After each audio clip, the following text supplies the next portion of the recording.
Welcome back to another episode of the Believe in Minnesota Football podcast hosted by me, Tony Liebert. As always, you can follow me on Twitter at Tony Liebert and TikTok and Instagram at Tony_Liebert. That's Liebert. For today's episode, the Minnesota Gophers are on the road for the first time this season as they are traveling to Chapel Hill, North Carolina for a highly anticipated duel with the number 20 ranked North Carolina um Tar Heels and highly touted QB Drake Maye. I will break everything down for you on this episode and what I believe will be the keys of this game and what I think will determine if the Gophers can start 3-0 or if they will fall to 2-1. All right, so right into it. This game is being broadcasted on ESPN. I think it will be kind of the premier 2:30 p.m. game, and you could really argue that this is the premier game of the week. Um, Kind of underrated, but I mean, College Game Day is going to Colorado State, which is crazy in its own right. If you said that that's where they're going to go before the season, but we all know that Dion's the star of college football so far this season, so that kind of makes sense, but pure game wise and I guess stakes, you could argue this is the game of the week, but it's just interesting. So the Gophers opened as 7.5 point underdogs in this game, over under 48.5 points. The Gophers have kind of shifted down to 6.5 point underdogs in this game. And ultimately, I think that's a pretty fair line. Um, I'd give the Gophers essentially implied probability to win about 28% ish. I could get the exact number for you, but that's probably about where it sits.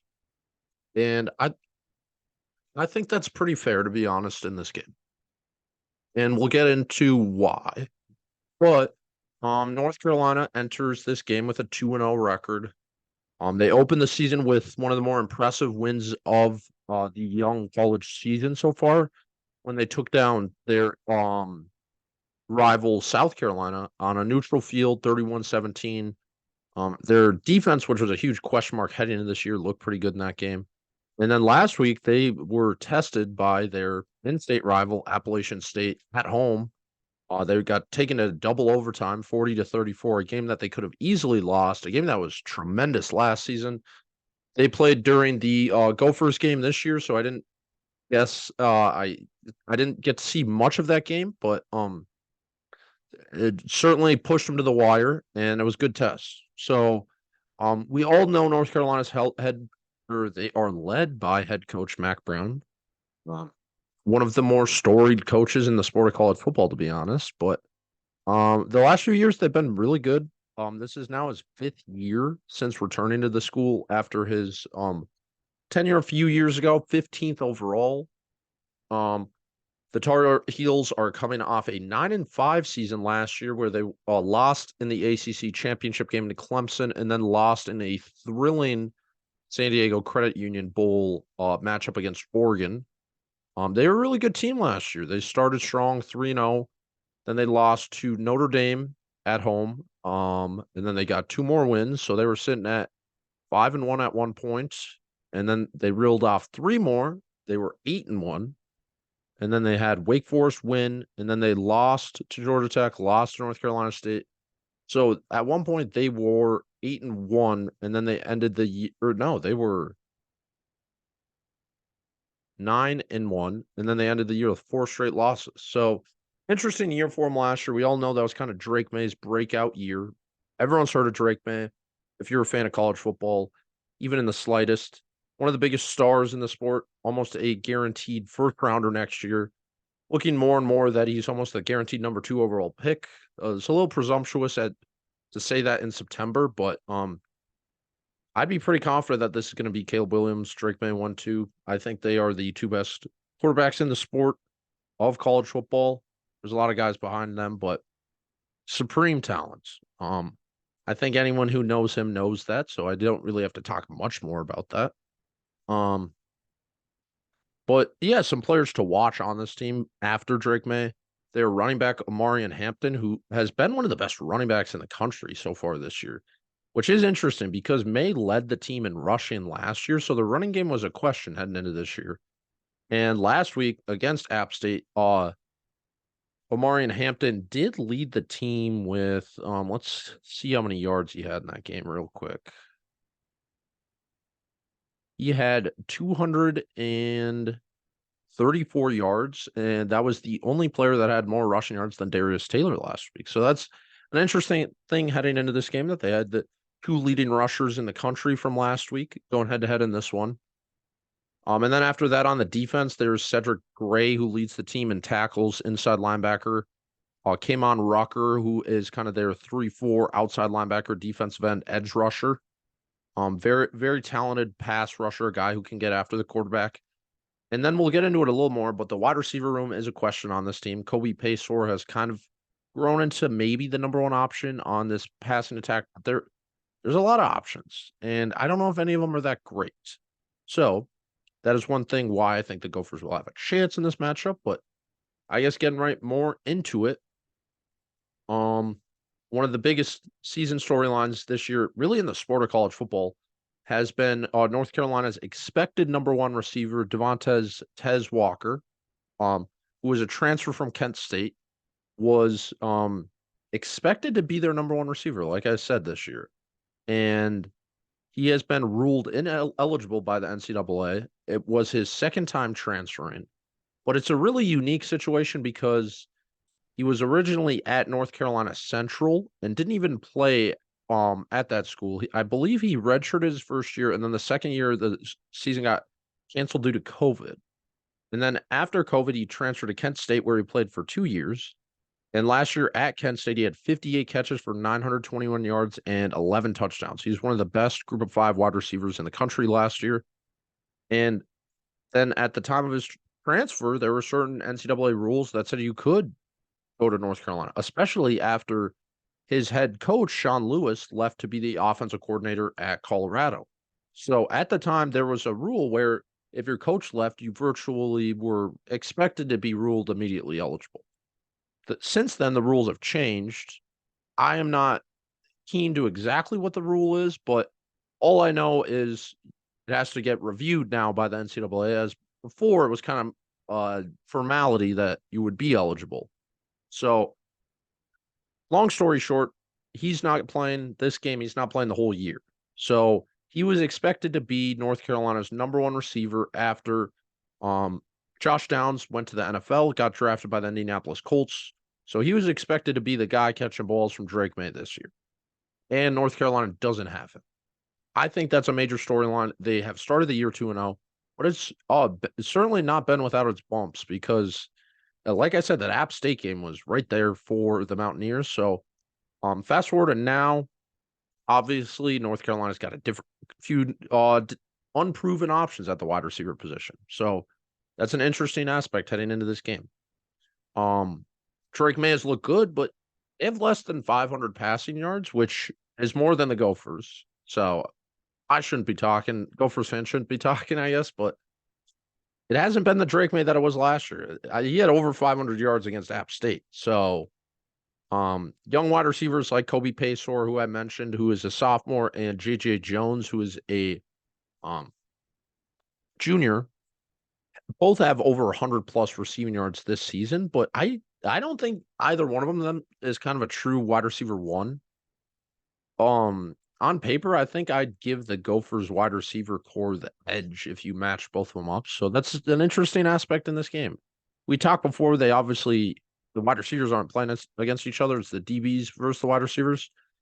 And I would give the Gophers DBs the advantage too. So very interesting thing heading into this game.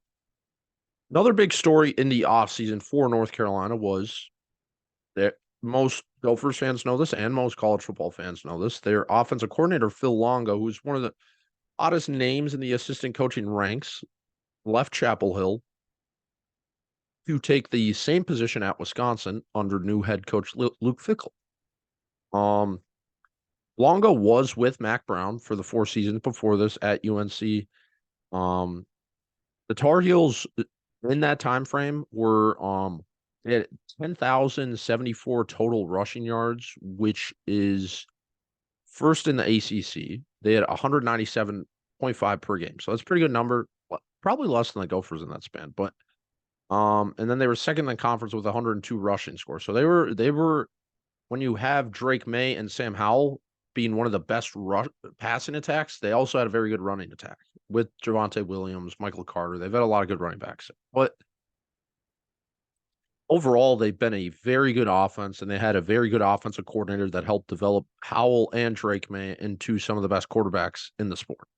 So Longo's now gone. Mac Brown goes out and brings in veteran offensive coordinator, veteran play caller Chip Lindsey. Lindsey held the same position at UCF under Gus Malzahn, who is the head coach there last year. And the Knights scored 31.9 points per game, and they were the 38th best in the country last season. So Lindsey kind of had a relationship with Malzahn because he was the OC at Auburn a little bit before he took the head coaching job at Troy. But not to get into that and confuse you, essentially, Lindsey runs a slightly different system than Phil Longo. Although I did say North Carolina has had success running the football, Lindsey is a more, I guess, older style. As I said, older, more like early 2010 style college offense where it's more about establishing the run and then the pass comes along with it. Longo kind of has that altered like air raid type offense where there's certainly a passing team first. Historically, Lindsey's more of a run first play caller. So it's an interesting change, especially when you have a quarterback back like Drake Maye. And I mean, they scored 31 and 40 points in the first two games, which are higher marks than the Gophers had in both of their first two games. Almost Gophers had less than 40 in their two games combined. So that's an interesting thing, obviously, but different offense. So those are the major talking points of this team. They were one of the most poor defenses in the country last year, allowing the 102nd fewest points per game at 30.8. So that's probably like the 30th worst. And after an offseason where there were some Drake Maye transfer rumors to Alabama, place that he originally committed. Those were shut down pretty quickly, but the rumors were there. So Phil Longo departs, Drake Maye comes back, Josh Downs departs. So there's a little bit changed on this North Carolina team. But getting a talent like Drake Maye back raised the floor pretty high for what North Carolina can be. Because you're going to be in every game if you got Drake Maye at quarterback, plain and simple.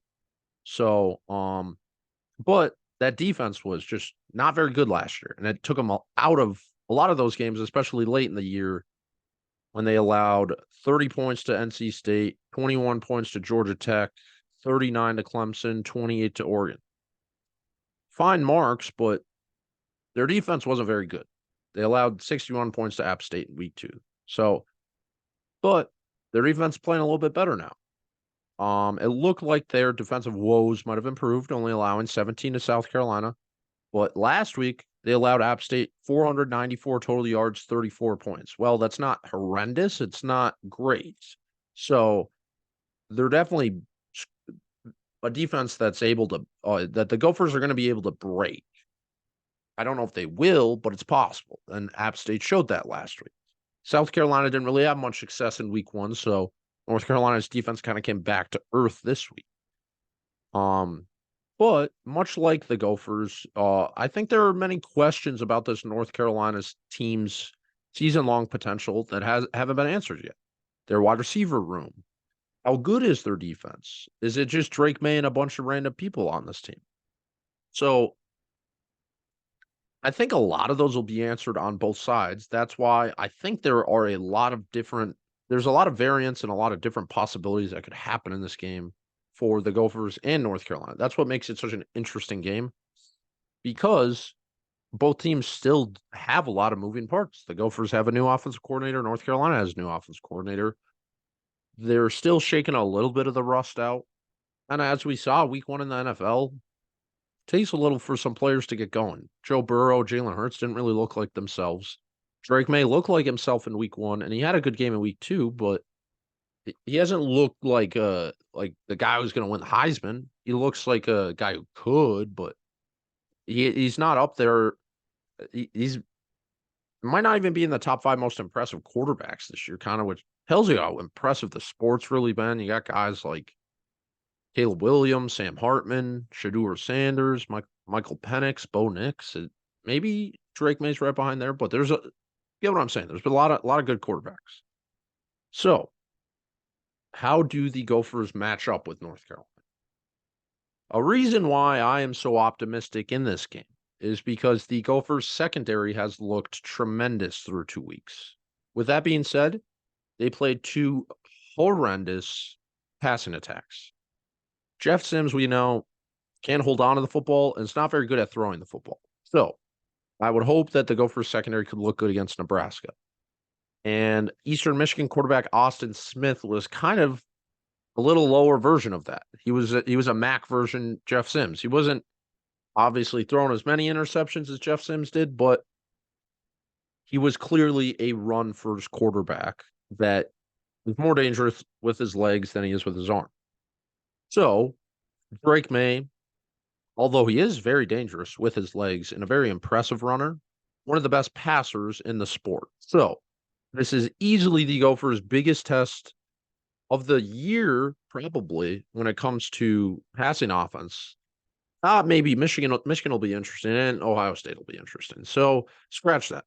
This will be the toughest quarterback they faced this year, and it'll be the toughest quarterback they faced since 2021, week 1, when they welcomed C.J. Stroud in his first collegiate start to then TCF Bank Stadium. But all I'm saying is the Gophers secondary is very good. Trey Jones has shown he was a great find in the transfer portal. The Gophers have 2 really solid cornerbacks. Justin Wally and Trey Jones can match up against just about any receiving core in the country, maybe outside of Ohio State and Florida State, maybe Washington. You get my point there. So you got Tyler Nubin at safety, and you got Darius Green in there, Jack Henderson, guys that have been playing really well. So that's a secondary that's going to be able to match up with a group of North Carolina pass catchers that I don't think is that outstanding. I'd give the Gophers the advantage there. So that raises the question: is the Gophers defense going to be able to slow down North Carolina enough in this game? Back in that week 1 of 2021, when Ohio State came to town, CJ Stroud played pretty well in that game. He had 13 of 22 passes for 294 and 4 touchdowns. And Ohio State had 45 points in that game, which is the most that the Gophers have allowed since 2020, tied for the most. I believe they allowed 45 against Penn State as well. So why I bring that up, it's obviously an interesting thing in this game because Drake Maye is surefire first-round pick. He's the type of guy that doesn't need the best receiving core in the country to pick apart your defense. And I think he's showing that right now. That's why I think he's just such a good quarterback. But how much will the Gophers have to slow him down? That's the question in this game because the defense is going to be there.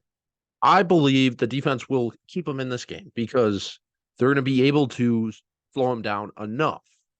But again, the question is how much is enough? Like the major part in this game will obviously be North Carolina's running game.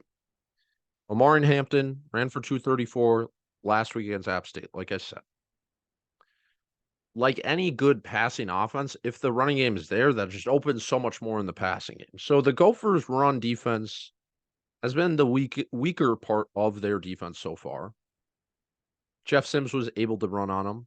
The Nebraska running backs had a little success. Eastern Michigan had a little success. So slowing down Omarion Hampton will be key, I think, in this game because I think North Carolina realizes how good of a runner he is. So they're going to lean on that. And they realize that their pass catchers aren't elite. And I think they've shown that the Gophers are able to be run on against. So getting Cody Lindenberg likely back in this game. That's not for sure yet, but he likely will be back in this game. So that is a massive boost to that linebacking room. Position that hasn't struggled, but it hasn't been the strength of this defense. So that's an important key in this game is slowing down Hampton. And you don't really want to say you want to make Drake Maye throw the football on you, but you want to make North Carolina one-dimensional. If that's just throwing the football or just running the football, I think that's how you slow down an offense like them because then that makes them predictable and that makes them easier to stop. With all that being said, I think the Gophers defense will be able to keep them in this game. But I think it comes down to will the offense be able to score enough? Because I mean, let's look here. North Carolina last season, they scored 17 was their so outside of the ACC championship game, they were really bad in that game. So we'll take that out. They lost 10-39 to Clemson. They had a 17-21 loss to Georgia Tech. And then other than that, 27 points was the fewest they scored last year 3 different times. They had 56, 63, 35, 32, 41, 27, 38, 42, 31, 36, 17, 27. So the Gophers, on the other hand, we know have not been scoring that many points so far this year. And it just, I don't know how many points they're going to need to win this game. I don't know if 25 points is going to win this game, is essentially what I'm saying. That's what they scored last week against Eastern Michigan. North Carolina has a better defense than Eastern Michigan. They scored 13 points against Nebraska. Nebraska's defense is good. I don't think North Carolina's is better, but I think the Gophers are going to have to get in the 30s to win this game. At least, I don't know. It's just such an interesting game for that reason because there's two very different teams. It's an offensive heavy team versus a Big Ten West classic team that's going to want to run the football. So, I mean, if they're going to beat them in the 20s, the margin for error is so small. You can't have any turnovers in that scenario if you're holding North Carolina in the 20s. You get what I'm saying? That it just they're going to need to limit mistakes in this game. But I just don't know if I've seen enough for their offense to win this game. I'm still optimistic, and I still think there is if you play this game 100 times, I think North Carolina wins 65 of them. I would give the Gophers a 35% chance of winning this game. For the main reason is I think their offense still might be a few weeks away from clicking. I mean, I hope I'm wrong, and I hope that this is the week that they find it and it all clicks. They showed in week 1 that they can be a passing team. They showed in week 2 they can be a running team. If this is the week they showed they can do both at the same time, they win this game. Plain and simple. But there's been no evidence that that is going to happen. Therefore, I just think that North Carolina's I think it's going to be a close game, and then North Carolina scores a touchdown at the end, and Minnesota's going to have a chance to get back in it, but I don't know if I trust this offense enough yet. They have the capability. Like I said, there's no reason they can't win this game. It's a very winnable game. North Carolina's a very beatable team, but it's just the offense. Darius Taylor has looked so good. Daniel Jackson has looked so good. It's just Ethan hasn't shown that consistency yet, which I do think he will by the end of the year. Why I still think this team has a great chance of competing in the Big Ten West, especially when we see Wisconsin and Illinois already go down. Although those were 2 non-conference games. The Gophers could drop another non-conference game here, and that has no impact on the race. But like I said, I just don't know if the Gophers offense has enough. And North Carolina's defense has been improved. It's been a better unit this season. But I don't know if it's, like, so bad that the Gophers are gonna be able to do well in that. It's, Gene Chizik, that's their defensive coordinator, a guy that, also had a connection to Auburn. It's weird the connections on Auburn that this team has, but we all know that North Carolina is gonna be ready for this game. They're a very well coached team. It just if you had to pick, if my life was on the line, I think I'd pick North Carolina in this game for one reason, it is at home. I think the Gophers caught a break this not being a night game. If this was a night game, I would imagine the North Carolina crowd would be a little bit tougher, but, I'm going to this game. I don't know how many people listening to this game are going, but, um, I'm not really too familiar with the North Carolina crowd. I don't know how rowdy their crowd gets. I can't say I've watched that many North Carolina football home games in my lifetime to have a good feeling of obviously, we all know they're a basketball school, but it's just PJ Fleck's shown that he can get his team up for these big games. They really haven't been embarrassed in the last 2 years. That Ohio State game, they were in it for a long portion of that. Um, Obviously, all the other games, they were in it. The Illinois game last year, the Purdue game. So like, they're gonna be able to be in this game, and I this team's not designed to ever get embarrassed based on how good their defense is, but I just think North Carolina Drake May is just gonna have one too many big plays for him. I hope I'm wrong, but I think that's how this game plays out. I appreciate all you for listening as always. I will have a recap show next week on Monday. If anyone listening is going to the game and you see me at the game, feel free to say hi. I'll be there with some friends. This is a great opportunity for the Gophers to uh, flip their season into high gear and have high expectations or keep the expectations they kind of had preseason. This is a fork in the road type game for them. So it'll be interesting. I'll be watching. You'll all be watching. But as always, I appreciate listening. Row the boat, Sky Umont, and go Gophers.